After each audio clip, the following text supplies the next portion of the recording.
बिस्मिल्लाहिर्रहमानिर्रहीम। अस्सलाम वालेकुम दोस्तों, इस ऑडियो में हम बात करने वाले हैं कि पाकिस्तान का माहौल कैसा है और हम ये भी बताएंगे कि ये जो इलेक्शन होने नहीं होने, आइन की हैसियत क्या है, सुप्रीम कोर्ट की हैसियत क्या है, फौज कहाँ पर खड़ी है, हुकूमत कहाँ पर खड़ी है, इमरान खान कहाँ पर खड़ा है, ये वो तमाम तर चीजें हैं जो हम इस ऑडियो लॉग में डिस्कस करने वाले हैं। सबसे पहले शुरुआत करते हैं हमारी हरदिल अजीज सुप्रीम कोर्ट से। आपको पता होगा जब सुप्रीम कोर्ट ने सो मोटो एक्शन लिया था इमरान खान के खिलाफ और इमरान खान की गवर्नमेंट को डिसमिस करके घर भेज दिया था, सारे मुल्क ने कहा था कि बड़ा आइन के ऊपर अमल करवाया है, कॉन्स्टिट्यूशन को रिस्टोर किया है, कॉन्स्टिट्यूशन की सुपरमेसी बहाल की है। लेकिन सब लोगों में से बहुत सारे लोग ऐसे थे जिनको खामोश करवा दिया गया, जिनको मीडिया के ऊपर आने नहीं दिया गया, जिनको खामोश करवा दिया गया। वो ये कह रहे थे कि सुप्रीम कोर्ट ने ब्लंडर किया, टेक्निकल डिफॉल्ट हो सकता था उस जजमेंट के अंदर जो कि इमरान खान के डिप्टी स्पीकर कासिम सूरी ने दी थी, लेकिन सुप्रीम कोर्ट ने बहुत बड़ा ब्लंडर किया। सुप्रीम कोर्ट ने पार्लियामेंट के अंदर दखल अंदाजी कर दी, जुडिशियल ओवररीच का मुजाहरा कर दिया। उसके बाद एक स्पीकर को, बाय द वे स्पीकर बहुत ज्यादा ताकतवर होता है, स्पीकर जजेस से ज्यादा ताकतवर होता है। किसी भी पार्लियामेंट्री डेमोक्रेसी सिस्टम के अंदर स्पीकर की अथॉरिटी सुप्रीम कोर्ट के जजेस से बहुत ज्यादा होती है। मैं यहाँ पर आपको बता दूं, जब इंदिरा गांधी के खिलाफ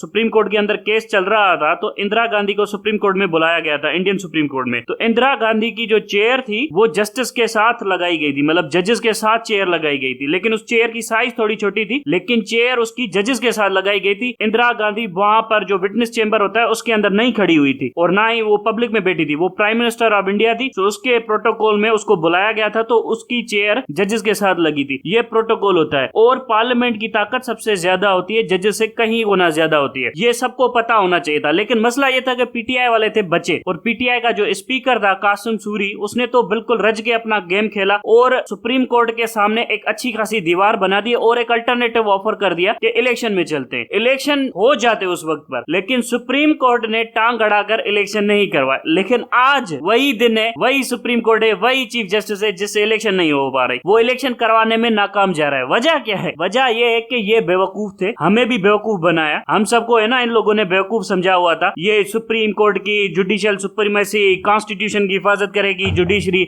ये मुझे भी पहले लगता था कि जुडिशरी कॉन्स्टिट्यूशन की हिफाजत करेगी, लेकिन मुझे आइडिया होता था कि पार्लियामेंट सबसे ज्यादा ताकतवर इंस्टीट्यूशन होता है। लेकिन स्लोली एंड ग्रेजुअली वक्त ने साबित किया कि आपकी जो हिफाजत है आपकी फौज नहीं कर सकती, अवाम को खुद अपनी हिफाजत करनी पड़ती है। अवाम अपनी हिफाजत पार्लियामेंट के थ्रू करता है। फिर ये भी हमें वक्त ने साबित कर दिया कि आपका जो दस्तूर है उसकी हिफाजत आपकी सुप्रीम कोर्ट नहीं कर सकती। सुप्रीम कोर्ट के अंदर वो कैपेसिटी नहीं है जो आपकी हिफाजत कर सके। इसी तरह से फौज के अंदर वो कैपेसिटी नहीं है जो अवाम के इंटरेस्ट का तहफ्फुज कर सके। सो अवाम को अपने इंटरेस्ट का तहफ्फुज अपने हाथों से करना पड़ेगा, by the channel of parliament करना पड़ेगा, बाय इट्स इलेक्टेड लीडरशिप के थ्रू करना पड़ेगा। सो मोर और लेस हम फिर भी उसी बात के जगह के ऊपर आकर खड़े हो रहे हैं कि पाकिस्तानी अवाम के ऊपर ही तमाम सिस्टम रिलाय करता है। ये आर्मी क्या है, 2% की है, कोई हैसियत नहीं है। सुप्रीम कोर्ट क्या है, इसकी कोई हैसियत नहीं है। सो ये वो सुप्रीम कोर्ट है जिसने इमरान खान को पकड़ के उसकी गवर्नमेंट तोड़वा के, इलेक्शन नहीं करवा के, एक इलिजिटिमेट गवर्नमेंट को बिठा के और जिसके मेंबर्स को बदली किया गया था, जिसके मेंबर्स को सरेआम खरीदा गया था, हॉर्स ट्रेडिंग करवा के एक इलिजिटिमेट गवर्नमेंट बनाने में मदद दी, जिसके सामने सबूत रखे गए कि इस पूरे के पूरे वोट ऑफ नो कॉन्फिडेंस के पीछे मिलिट्री एस्टेब्लिशमेंट है। लेकिन उस सुप्रीम कोर्ट ने उसकी इन्वेस्टिगेशन नहीं की। नेशनल सिक्योरिटी कमेटी या सिक्योरिटी काउंसिल जो बनाई गई थी, जिसके सामने सबूत रखे गए, वो भी कुछ ज्यादा उखाड़ नहीं पाई। सो हमें यह पता है कि नेशनल सिक्योरिटी काउंसिल की भी कोई हैसियत नहीं है, हमें यह पता है सुप्रीम कोर्ट की भी कोई हैसियत नहीं है, हमें यह पता है कि हमारी आर्मी की भी कोई हैसियत नहीं है। इन शॉर्ट ये तमाम तर इदारे, तमाम तर कमेटीज, सिक्योरिटी एस्टेब्लिशमेंट वगैरह, ये हमारे यानी अवाम के इंटरेस्ट की हिफाजत करने में नाकाम रहे, पाकिस्तान के नेशनल इंटरेस्ट को परसू करने में नाकाम रहे। अब पाकिस्तान का नेशनल इंटरेस्ट क्या होता है? पाकिस्तान का नेशनल इंटरेस्ट वो होता है जो पाकिस्तानी अवाम का नेशनल इंटरेस्ट होता है। सो पाकिस्तान और अवाम एक साथ होते हैं। ये इदारे बनाए इसलिए जाते हैं और इनको आजादी भी इसीलिए दी जाती है कि आप अवाम के नेशनल इंटरेस्ट को, आप पाकिस्तान के नेशनल इंटरेस्ट को प्रोटेक्ट करेंगे। जब आप पाकिस्तान के नेशनल इंटरेस्ट को प्रोटेक्ट करते हैं तो आप इनडायरेक्टली अवाम के नेशनल इंटरेस्ट को प्रोटेक्ट करते हैं। लेकिन हमारे साथ क्या हुआ? इन इदारों ने एक इलीट के इंटरेस्ट को प्रोटेक्ट किया, जिस इलीट का नाम पीडीएम है। हमारी फौज सबसे पहले उस इलीट को प्रोटेक्ट करने पे आ गई, फिर अदालत ने भी उस इलीट को प्रोटेक्ट करने की कोशिश की। अल्टीमेटली उस इलीट ने इन अदालतों को प्रोटेक्शन दी, अदालतों ने इलीट को प्रोटेक्शन दे दी। सो ये हमें बताता है कि ऐसे होता है इलीट कैप्चर। आज उस सुप्रीम कोर्ट की इतनी हैसियत नहीं है कि एक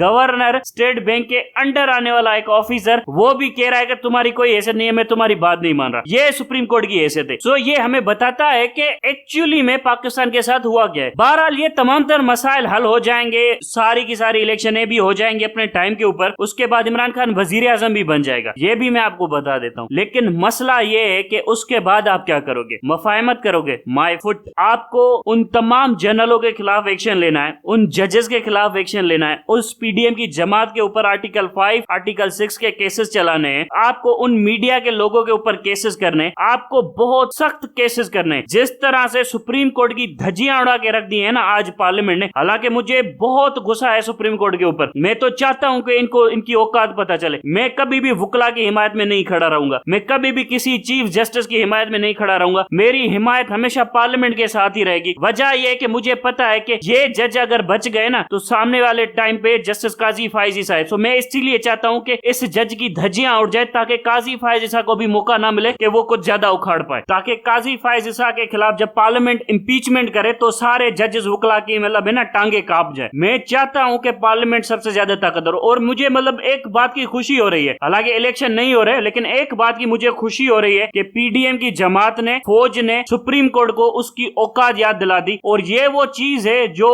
इमरान खान और पीटीआई करने में नाकामयाब रही। इमरान खान और पीटीआई को भी उस टाइम के ऊपर 10 अप्रैल को सुप्रीम कोर्ट को उसकी औकात याद दिलानी चाहिए थी। बहरहाल इमरान खान के बहुत ज्यादा ड्रॉबैक्स है। अब आते हैं हम कि इमरान खान जब वजीर आजम आएगा तो उसके बाद क्या करना है। इमरान खान को बहुत सारे तकरीबन 20 के करीब लेफ्टिनेंट जनरल्स हैं, 30 के करीब मेजर जनरल्स हैं, और उसके बाद आपके ब्रिगेडियर और कर्नल रैंक्स के कुछ ऑफिसर है, तकरीबन 100 के करीब आपके मिलिट्री के ऑफिसर्स बन जाते हैं, 100 से 150। उनके खिलाफ आर्टिकल 6 के केसेस बनाने हैं। उसके बाद 100 के करीब आपके ब्यूरोक्रेट्स बन जाते हैं जिनके खिलाफ आर्टिकल 6 के केसेस बनने हैं। उसके बाद आपके तकरीबन 60 से 70 के करीब जजेस है जिनके खिलाफ आपने आर्टिकल 6 के केसेस बनाने हैं। उसके बाद पीडीएम में 200 के करीब लोग होंगे, उनके खिलाफ आर्टिकल 6 के केसेस बनाने। सो आपको ओवरऑल 1000 के करीब पीपल हैं जिनके खिलाफ आपने सख्त कार्रवाई करनी है, लॉफेयर करनी है। क्या पीटीआई के अंदर इतनी हिम्मत है, कैपेसिटी है, लड़ने की एबिलिटी है? अगर पीटीआई के अंदर ये करने की एबिलिटी नहीं है ना तो 2/3 मेजोरिटी का भी कोई फायदा नहीं होगा। जब तक आपको ताकत मिले और आप 2/3 मेजोरिटी के साथ उन लोगों के पीछे ना जाए और हंट डाउन ना करे अपने दुश्मनों को, तो फिर आपने क्या उखाड़ा। और ये मैं आपको लिख कर देता हूं, इमरान खान नहीं कर पाएगा। इन लोगों में वो ट्रपड़ी नहीं है ये सब कुछ करने वाला। ये पीडीएम देखे मांगे टांगे की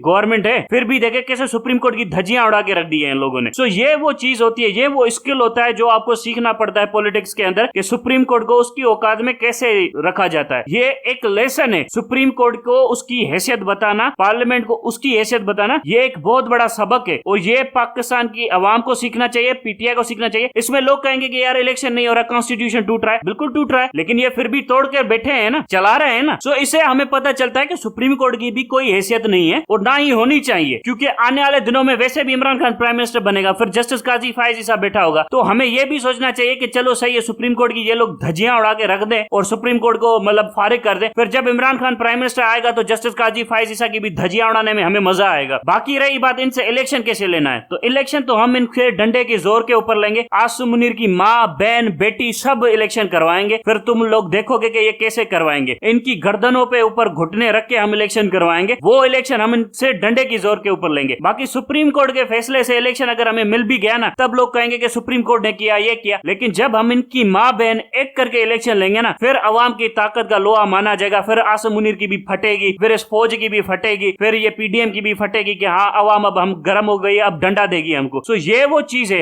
मतलब हमने इनकी गर्दनों के ऊपर घुटने रख के इलेक्शन करवाने, उसके बाद इनको जेलों में डालना है, उसके बाद इनको फांसियां देनी है। आसिम मुनीर को भी देनी है, आसिम मुनीर के कोर कमांडर्स को भी देनी है। हर वो जनरल जिसने टेस्ट अप्रूवल भी दिया है जनरल आसिम मुनीर को, मतलब खामोश रहा है जनरल आसिम मुनीर के अनकॉन्स्टिट्यूशनल स्टेप के ऊपर, जनरल बाजवा के अनकॉन्स्टिट्यूशनल स्टेप के ऊपर, हर वो जनरल जो खामोश रहा है उसके खिलाफ भी कार्रवाई होगी, उसके खिलाफ भी बगावत के पर्चे जमा किए जाएंगे कि जब आइन तोड़ा जा रहा था तो तुम लोग क्यों खामोश रहे थे। हर वो जज जब आइन तोड़ा जा रहा था और उसने टेसिट और टेक्निकल अप्रूवल दिया है इस आइन तोड़ने के ऊपर, उसके खिलाफ भी आर्टिकल 6 के केसेस होंगे। ये वो रेवोल्यूशनरी फर्वर है जिसके बाद आप इस मुल्क को आजाद करा सकते हैं इन डाकुओं से। बाकी रही बात मीठी मीठी बातें, प्यारी बातें, तो इनसे मुल्क नहीं चलने वाला। अब तक के लिए इतना ही। Thank you very much.